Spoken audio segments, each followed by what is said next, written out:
Ouch! Janine, matindi ang hugot.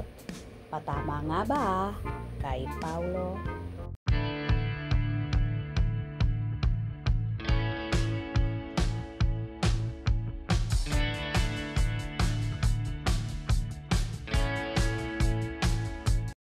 Sa naging trade lunch ng homecoming serye ni Janine Gutierrez, Jericho Rosales, Jody Santa Maria at marami pang iba ang Lavender Fields. Nahingan nga ng panayam si Janine kung ipaglalaban daw ba ng aktres ang pagmamahal sa totoong buhay. Ayon naman sa dalaga, ako, hindi. Parang for me kung ayaw mo sa akin. If you don't want to be with me anymore. And then, you don't deserve. Ako, kung gusto mo akong iwan, go. Ibig sabihin, hindi talaga tayo. Di ka kawalan. Oo. Ako hindi. Parang for me, kung ayaw mo na if you don't want to be with me anymore, then you don't deserve me. Ako, gusto mo akong iwanan, go. Ibig sabihin, hindi talaga tayo. Parang hindi ka kawalan, no? Strong, independent woman.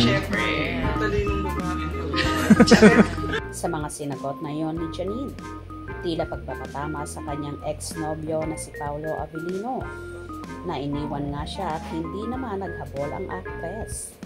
Tama naman si Nini, hindi kawalan sa kanya ang lalaki kapag iniwan siya at hindi niya ito pipigilan pa.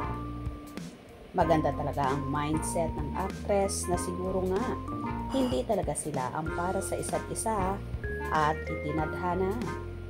Anyway, napapabalita naman na nagkakamabutihan na sila ng katambal niya sa seryeng Lavender Fields na si Jericho Rosales, kung saan ilang beses na silang nakikita at namamataan na magkasama, kagaya na lang ng panonood ng sine at pagpunta sa museum. Inamin din kamakailan ni Echo na nagde-date nga sila ni Janine na ayon naman sa dalaga. Ay happy naman siya sa feeling ni Echo na tila kahit ang mga magulang at pamilya ng actress ay approve sa aktor.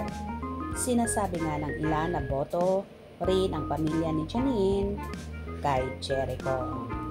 Well, ating suportahan ang pang world class na naman na aktingan, ang Lavender Fields na ipalalabas sa Netflix this coming September 2, 2024. Kaya palaging tumutok sa mga maiinit na kaganapan.